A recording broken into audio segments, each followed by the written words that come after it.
I've got this hammerhead now that I'm going to fit on here. It needs a little bit of work to make it a little bit more safe, but what I'm going to do is I'm going to wedge it onto this new handle that I've shaved, and I'm just going to put it together. I've put 2 kerfs in there already for my wedges. And I'm going to drop it in here, and I'm going to use some inertia to my benefit to really squeeze it up into there. Pretty tight gap at the top there, but a really tight gap at the bottom. That's the most important one, is the super tight gap down there. Now I'm going to drive in 2 wedges. I think it flares it better. You really want an hourglass shape to this handle going through the head. And so now that I've got that, I'm just going to drive these down at the same time.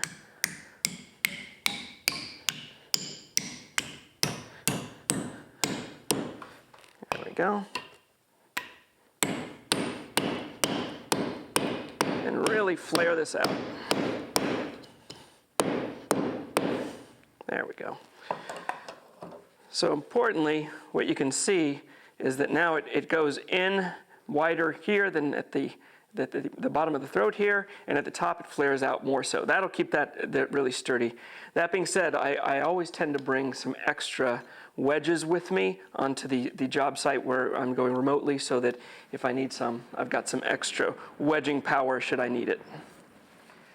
So I got my wedge all set up here for me to remove some of this mushrooming. The mushrooming is dangerous. That's just where it's peened over through being repeatedly hit with a sledgehammer. That's going to happen to any wedge you have. And over time, you need to cut those off, because if you don't, when you strike it, at some point it is going to come off, and it's going to come off pretty violently and fly at you or somebody who's around you. So it's important to take those off. So I've got my face guard here and my hearing protection, and I'm going to cut that off. Now, doing this in the workshop isn't my favorite. I'd prefer to be outside or in a garage, both for the noise and the risks of sparks. So if you're going to do this in the workshop, make sure there's nothing flammable about. Make sure there's nowhere that any spark could fly into a pile of shavings, obviously. All right.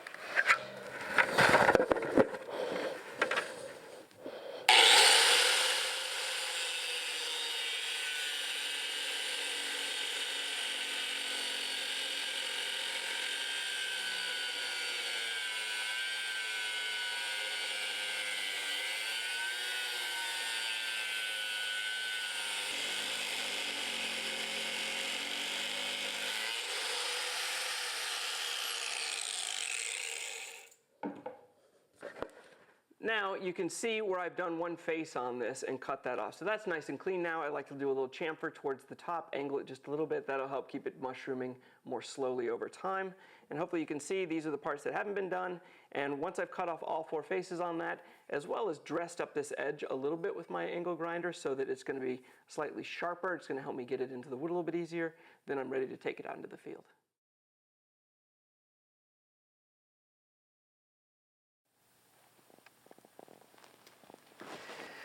So here we are on site at my friend Peter Lamb's house. He has a nice red oak log for me that he took down near his house. Normally any log that's going to be near a house I'm not that interested in, but he sent me photos of it and it seemed nice and straight. Logs that grow up at the edge of the woods or have been from an area that was logged and didn't have much restraining them as far as neighbors in the forest tend to grow a little bit knottier and a little wavier, but this one seemed like it was a reasonable thing to split up and see what we could get.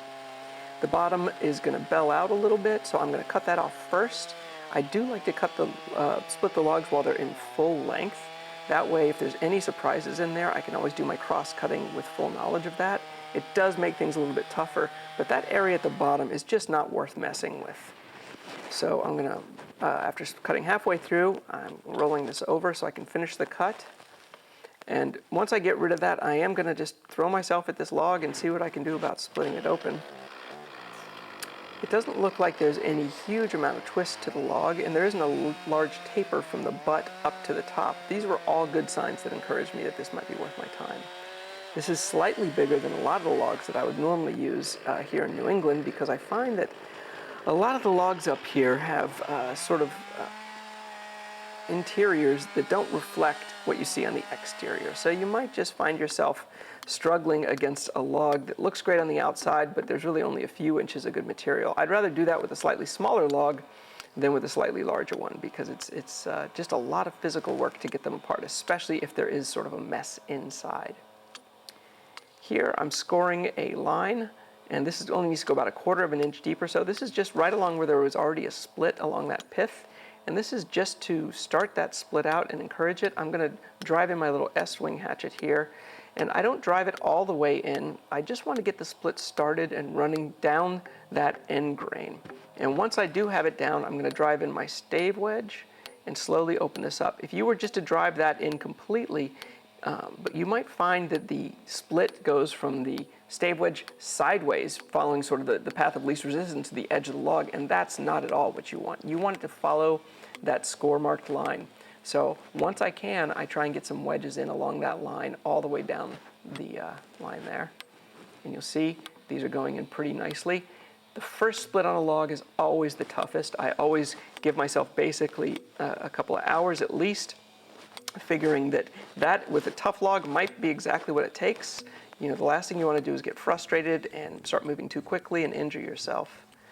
And so taking this apart is going to be a little bit of an ordeal. It does turn out when I got to the end of it that this one had a little bit more of a twist than I thought, which makes splitting it much more difficult. So I did get that open at the end there, and now I took away some of the bark, and I can see where that split is running down the side. So now I'm going to start taking the wedges and just driving them in as I go, and they'll start falling out the end, and then I will just leapfrog them down, bringing that split all the way from one end of this log to the other. And I do that on one side generally, and then I roll it over and I open up the other side. I find that the best way to go about this. I don't try and split the entire log open like a book from one side. I find it easier to go in from both sides. It just reveals where a lot of that webbing is. And this, for a red oak, this behaved much more like a white oak. This is a pretty misbehaved log as far as splitting goes. This really took some real force to take care of. And so now you'll just see it's important to get a good rhythm so you don't exhaust yourself. And I don't drive these wedges in all the way. I like to leave them about an inch out. That way, if I need to, I can tap them on the side and bring them up. I'm sure you'll see me doing that here in a minute or two. And so now it's just a long run down the way.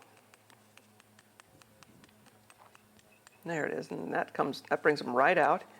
And then I just keep going. Now, when I place this at the end of that split, I don't go to the very end of where I can see that there is a split. I go to the last place that I can see that there's a pretty good chasm happening so that the wedge doesn't create a whole new split in there. I want to just open up the one that's already there. I don't want to start a series of new ones. That's a really important detail there.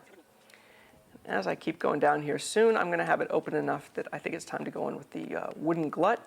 And you'll see that really creates a lot of pressure in there and really starts cracking this thing open. You'll start to see that happening here.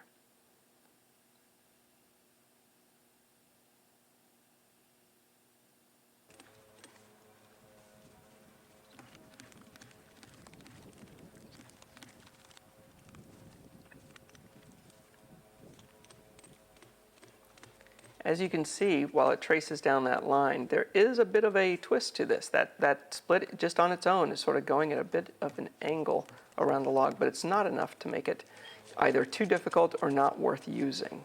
Most of my parts end up round anyway, so a slight twist isn't going to be an issue. Once I got it all the way down the line, I'm going to use those gluts just to really open it up and come back in and try and cut out what we call webbing. So this is the webbing that you're going to find in just about any log. Some are worse than others. This is surprisingly bad for a red oak log. This is more like how a white oak looks. If you look what I do in here, there is quite a bit of that going on, and it is surprising the tensile strength of those little webs. They will really hold this thing taut.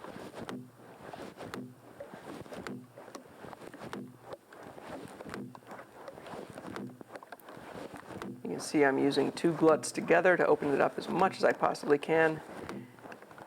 And even so, it's not going to open like a book, so I'm going to need to roll this thing over and come in from the other side for sure.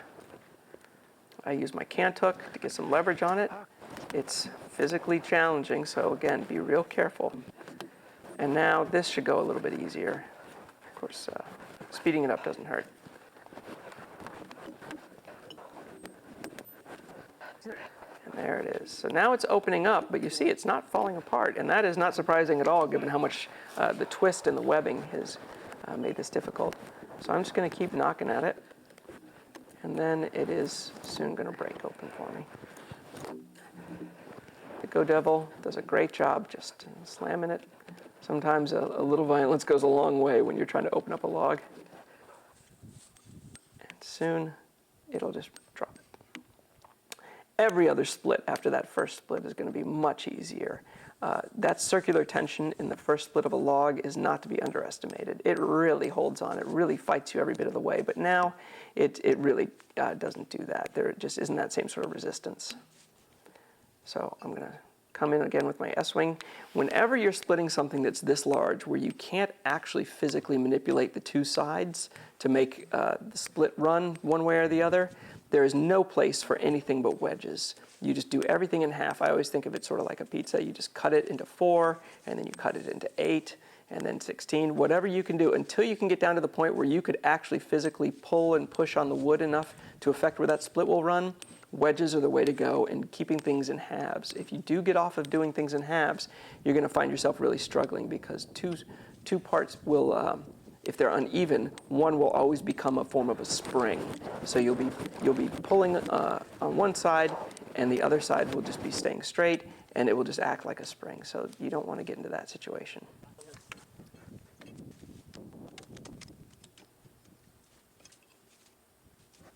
And I'm almost done running down the line here.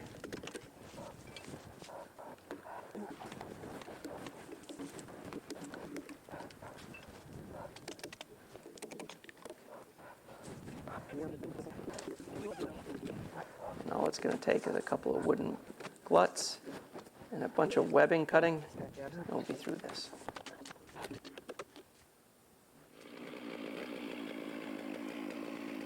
I'm going to cut one of these pieces in half so that we can throw it in the back of my truck and take it away.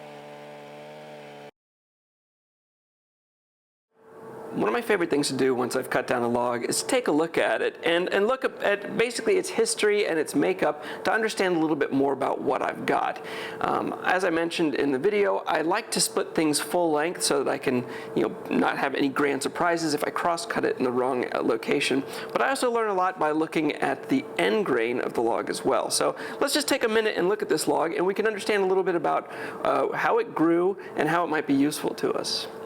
So you can see here that in the very beginning of this log's life, it was growing pretty rapidly. These growth rings in the beginning were pretty big. That meant every year it was getting lots of nutrients, lots of light, lots of water, and it was growing rapidly. Then it started to slow down, and that's pretty common. What happens is that the trees start to grow up en masse. So if they all start out and there's not much in an area that was cleared, they all get pretty abundant resources. Then slowly as they all get bigger, things get a little bit more scarce. So every year it started to grow a little bit less each time.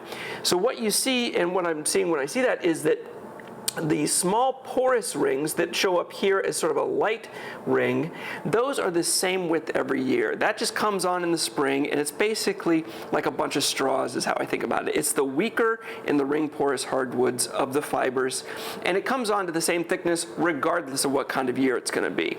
Then after that, you see that in the better years you get a thick band of the dense wood, and in the more lean years you get a very thin band. So here you've got about 3/16 to 1/4 of an inch as the thicker band, and in this region it gets down to some places about a 32nd of an inch. So those years this tree barely grew. It basically stayed the same size.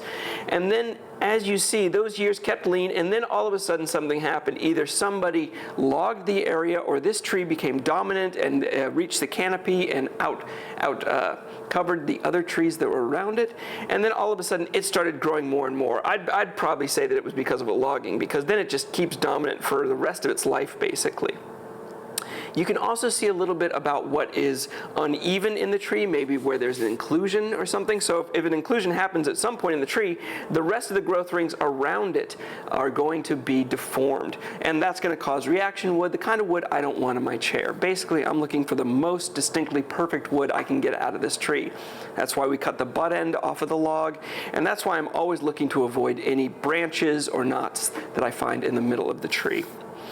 One thing you can also think about when you're looking at this is these areas that were slower growth versus the areas that were more rapid growth have a difference in their density. So if you look out here in the area that has the more rapid growth, that's the area where you're going to have more proportionally dense rings to porous rings. Where if you look into this area here, it's going to be about even almost in some areas, where the dense and the porous are about the same. So if I'm looking for a 1 by 1 inch square of material, this square here is going to have much more of the porous rings in relation to the dense rings than, say, this area out here. So here it might be 50-50, here it might be 80-20. So this is actually going to be a stronger piece of wood. And the interesting thing about this is I think in woodworking a lot we talk about old growth or slow growth as being a benefit. That may be the case in soft woods where the dense wood is in the early wood rather than the late wood. So the better years are softer than the lean years. In this case, we definitely prefer the faster growth. I know it kind of goes against the notion also of how pretty wood can be. So if I talk about slow growth, generally it makes a very beautiful board when you saw it. You get a lot of what we call cathedrals or a lot of figure in the grain. It looks fantastic. Where a fast growth tree might have 1 or 2 rings and look kind of boring. Well, for chairs, I want the most boring wood I can get. So I'm really looking at this faster growth wood here as the most beneficial wood. Another thing to look at the end grain of this tree is the difference between the sapwood and the heartwood. Now, the sapwood is the part of the tree that is alive when the tree is standing. The heartwood is the dead part. The way I always think of this is like it's a murder mystery, basically. In the case of this, you've got a living portion and you've got a dead portion. This dead portion has already been embalmed. Nature has taken care of that. It has injected these previously living growth rings with sort of a chemical cocktail that's going to help preserve it, because this is the structure of the tree. This is the part of the tree that keeps the tree standing. This is why often when you see a tree that's alive and very, very old, this part will be rotted out. It becomes a hollow tree because it's not alive. It has no immune system, where this outer portion does. That's why you have that outer ring of living tissue left. Well, in this case, what we have is a murder.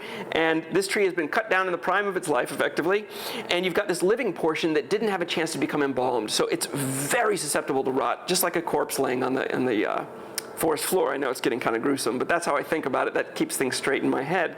Wherein this portion has been embalmed.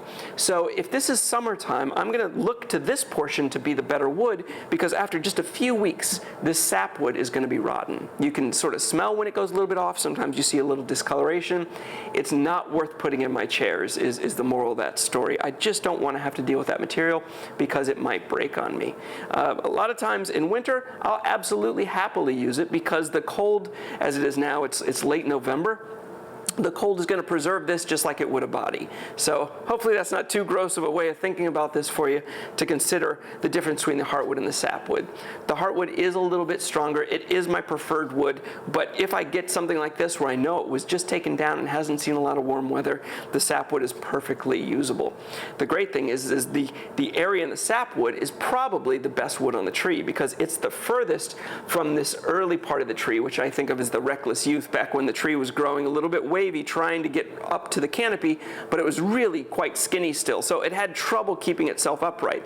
So you probably get a little bit more wave and a little bit more reaction wood in there. Another thing you can learn by looking at the end grain is about reaction wood. So what I look for is a centered pith. It's kind of hard to see on this because I've taken it out of the context of the whole stump, but basically the idea is if the pith is off-centered, that means that the piece probably grew on a hill or something, so that there's a lot of reaction wood in it. In other words, one side of the tree is trying to hold up the other one to keep it upright when it was coming out of the earth at an angle. That's going to cause a lot of trouble later, because when you split that tree open, a lot of the wood that's been forced into one position its entire life is going to be released. And when it's released, that's when you're going to have a lot of unintended warping and bending and bowing. So that's just something to think about. One of the reasons I want to talk about green wood in this first video is because all of these things can be looked to in a sawn board just as well as they can be looked to in the log. It's really important to think about the sawn wood you're going to use and consider how you might use it in such a way to get the utmost strength out of it, and what looking at the end grain or even the face of it can tell you about that piece of wood.